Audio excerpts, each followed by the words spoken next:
জ্ঞানার্জন ছাড়া, বিদ্যা অর্জন ছাড়া ঈমান অর্জিত হয় না। সুপ্রিয় ভাই এবং বোন, আপনি আমার ছেলে মেয়েকে স্কুল কলেজ ইউনিভার্সিটিতে ভর্তি করেছি, ইংলিশ মিডিয়ামে ভর্তি করেছি, বলুন তাদের ঈমান আছে তো? আপনি নিজে শিক্ষা দিলেন না ঈমান, আপনি আলেম ওলামার কাছে প্রাইভেট পড়ালেন না, টিউশন পড়ালেন না, আপনি শুরু থেকে ইংলিশ মিডিয়ামে দিয়ে দিলেন।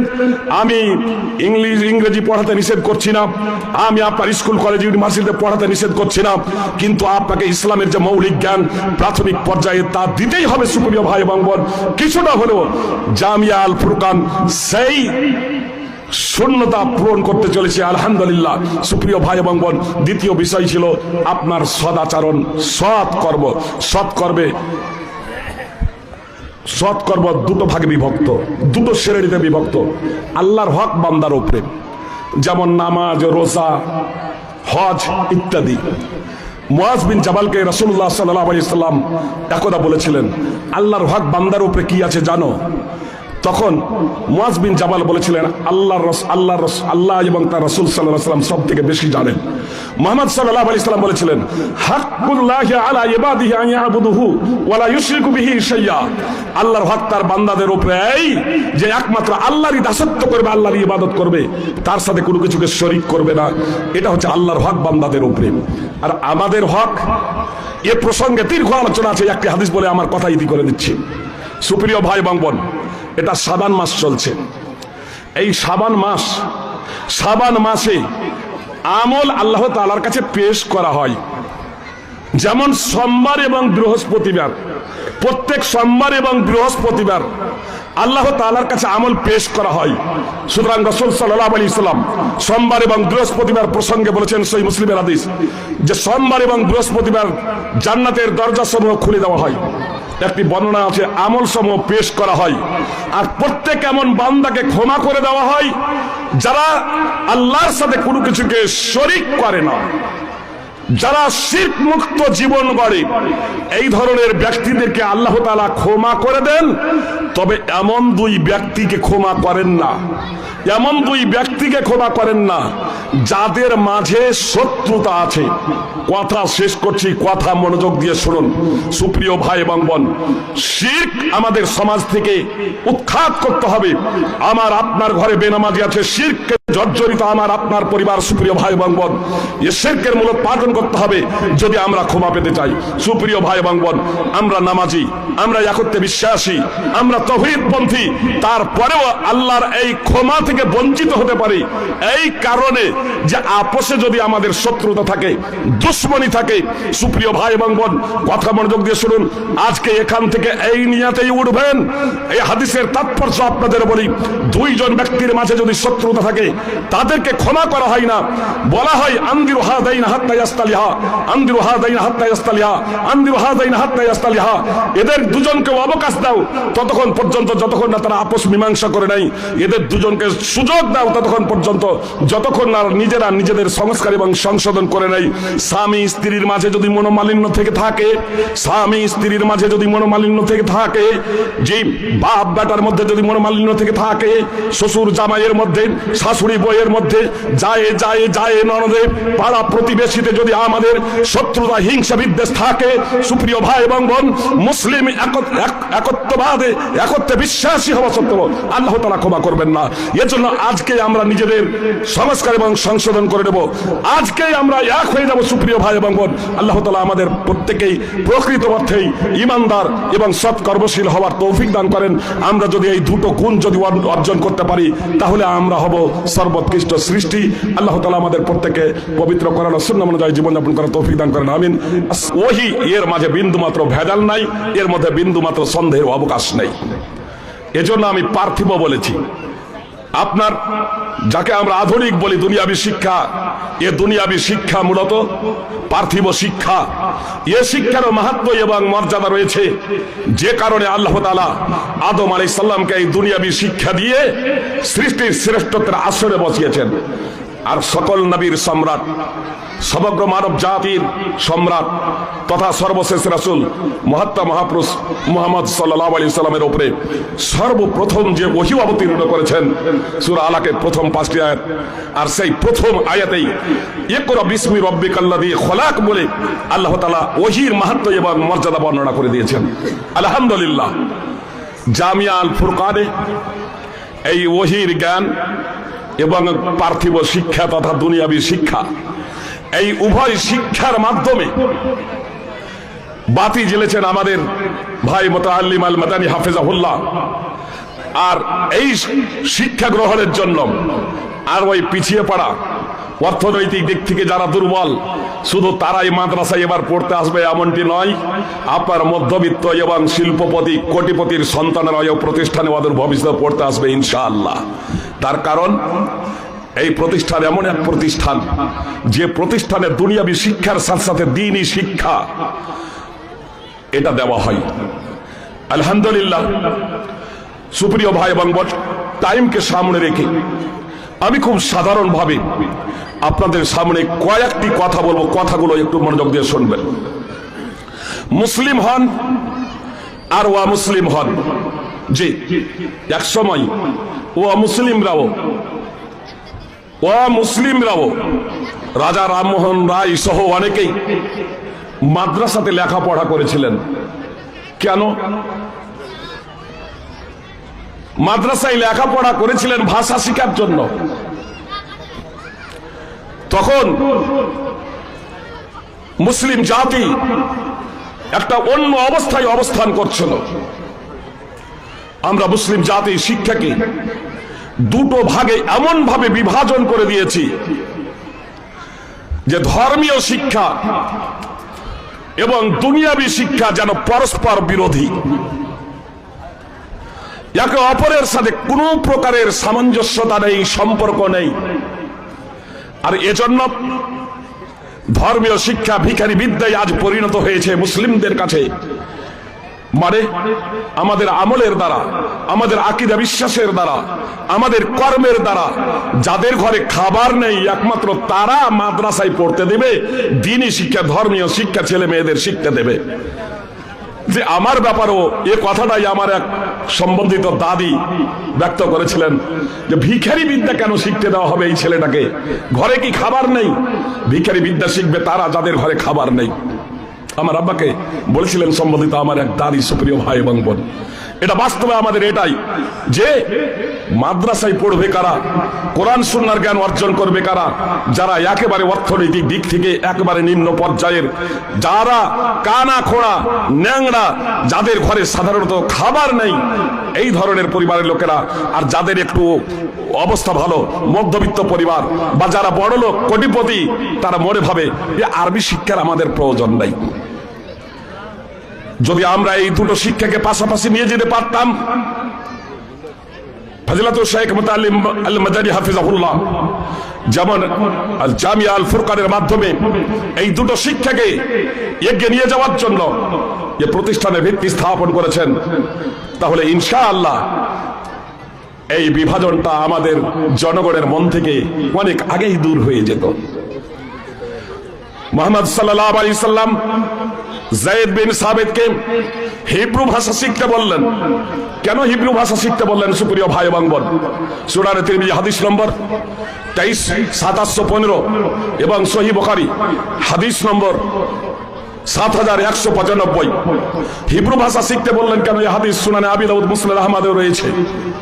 মুহাম্মদ সাল্লাল্লাহু আলাইহি সাল্লামের কাছে আসছে ওহী। মুহাম্মদ সাল্লাল্লাহু আলাইহি সাল্লাম বদরের বন্দীদের, যারা অমুসলিম মুশরিক কাফির, বন্দী বিনিময় যেখানে নির্ধারিত হয়েছিল 4000 দিরহাম, যেখানে 200 দিরহামে যাকাত ফরজ, 4000 দিরহাম। আর সেই মুশরিক এবং কাফির যারা স্বাক্ষর ছিল, তাদেরকে মুসলিমদের ছেলেদের শিক্ষা দেওয়ার জন্য শিক্ষক পদে নিয়োগ করেছিলেন। মুহাম্মদ সাল্লাল্লাহু আলাইহি সাল্লামের উপরে ওহী অবতীর্ণ হচ্ছে, আর তিনি কাফের এবং মুশরিক বদরের বন্দীদেরকে 10 জন আনসারী সাহাবী আনসারীর ছেলেদেরকে, মুসলিমদের ছেলেদেরকে স্বাক্ষর করবে, লেখাপড়া শিখাবে, তার জন্য তাদেরকে শিক্ষক পদে নিয়োগ করেছিলেন। কি শিক্ষা দেবে তারা সুপ্রিয় ভাই এবং বোন? যে বর্ণজ্ঞানিত শিক্ষা দেবে, ভাষা শিক্ষা দেবে সুপ্রিয় ভাই এবং বোন। তাহলে ভাষার গুরুত্ব রয়েছে, ভাষার গুরুত্ব রয়েছে। আল্লাহ তাআলা পবিত্র কোরআনে বলেন, ওয়া মা আরসালনা মির রাসূলিন ইল্লা বিলিসানি কওমিহি লিয়ুবায়্যিনা লাহুম। আমি যখনই কোনো রাসূল প্রেরণ করেছি তার জাতির ভাষাতে প্রেরণ করেছি, যাতে তিনি তার জাতিকে ব্যাখ্যা এবং বিশ্লেষণ করে বুঝিয়ে দিতে পারেন। সূরা ইব্রাহিম 14 নম্বর সূরা 4 নম্বর আয়াতের অংশ বিশেষ।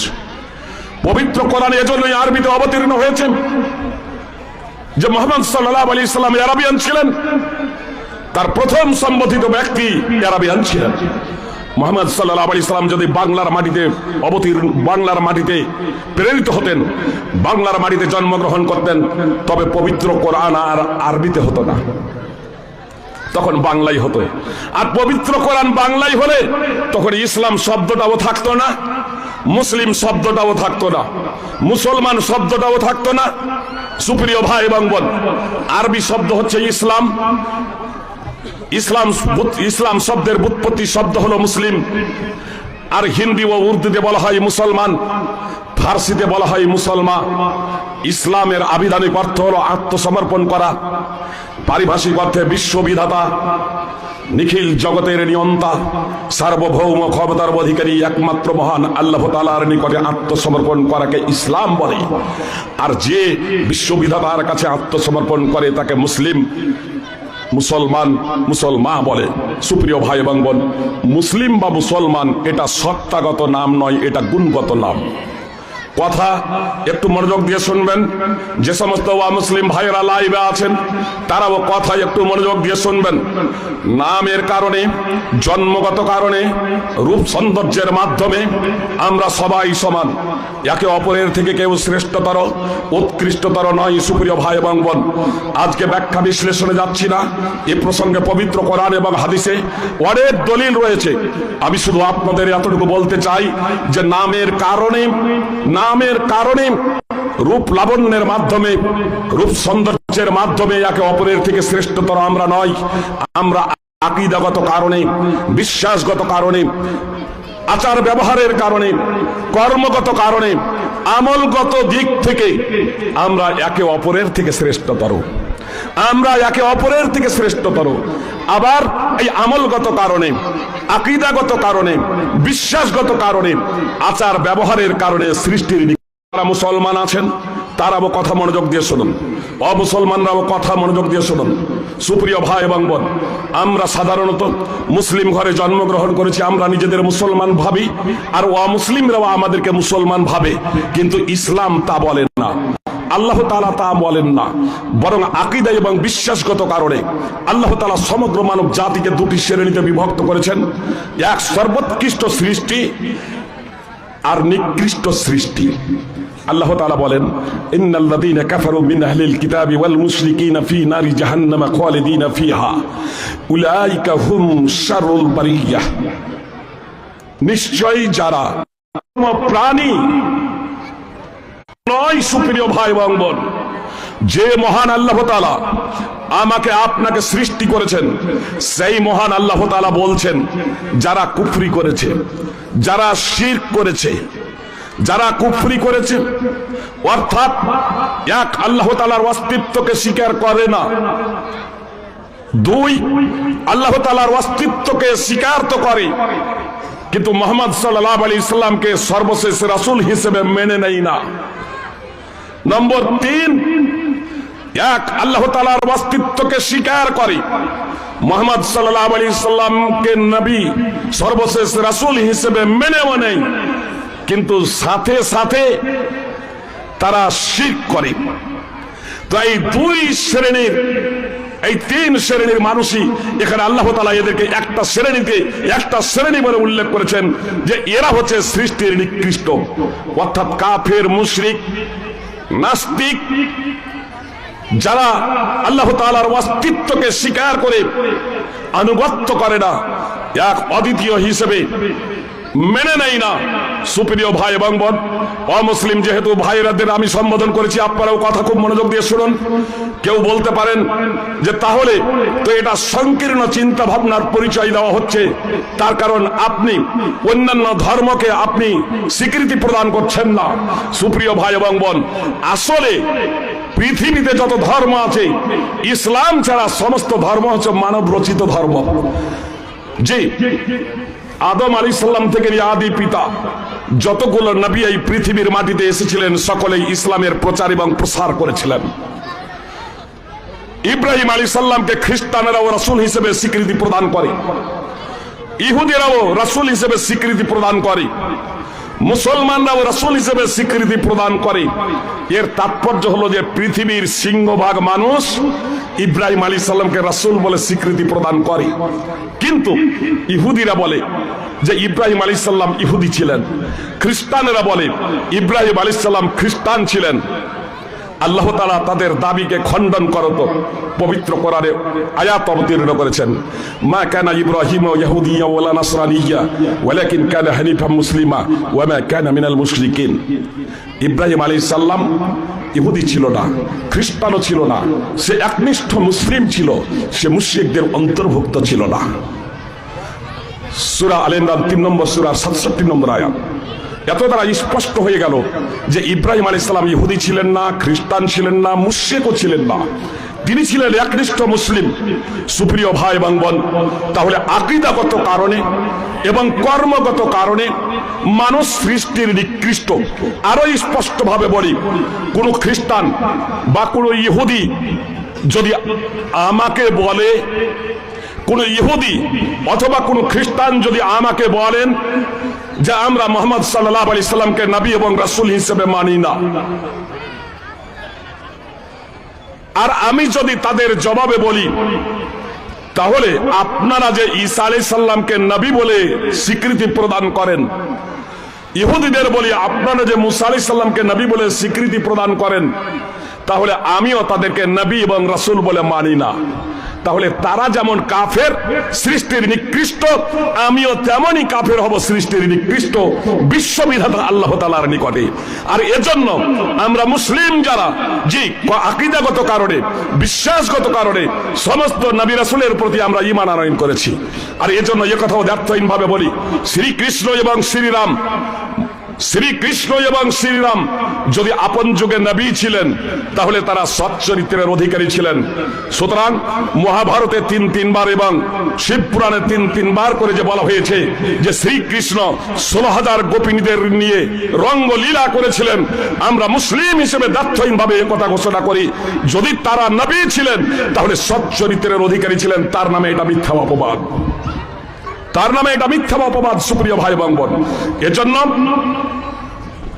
জন্মগত কারণে নয়, রূপ সৌন্দর্যের মাধ্যমে নয়, এটা আকীদা এবং কর্মগত কারণে সৃষ্টির নিকৃষ্ট যারা এক অদ্বিতীয় বিশ্ব বিধাতার উপরে ঈমান আনয়ন করে না, স্বীকৃতি প্রদান করে তার দাসত্ব করে না, এবং সর্বশেষ রাসূল মুহাম্মদ সাল্লাল্লাহু আলাইহি সাল্লামকে নবী এবং রাসূল হিসেবে মেনে নেয় না। সর্বোৎকৃষ্ট সৃষ্টি কারা? আল্লাহ তাআলা বলছেন, ইন্নাল্লাযীনা আমানু ওয়া আমিলুস সালিহাতি উলাইকা হুম খায়রুল বারিয়াহ। নিশ্চয়ই যারা ঈমান এনেছে এবং আমালে সালিহা তথা সৎকর্ম করেছে, এরাই হলো সৃষ্টির সর্বোৎকৃষ্ট। সুপ্রিয় ভাই এবং বোন, কথা খুব মনোযোগ দিয়ে শুনবেন। আবু তালেব নামটা মুসলমান না মুসলমান? আবু তালেব নামটা মুসলমানি নাম না মুসলমানি নাম? আবু তালেব নামটা মুসলমানি নাম।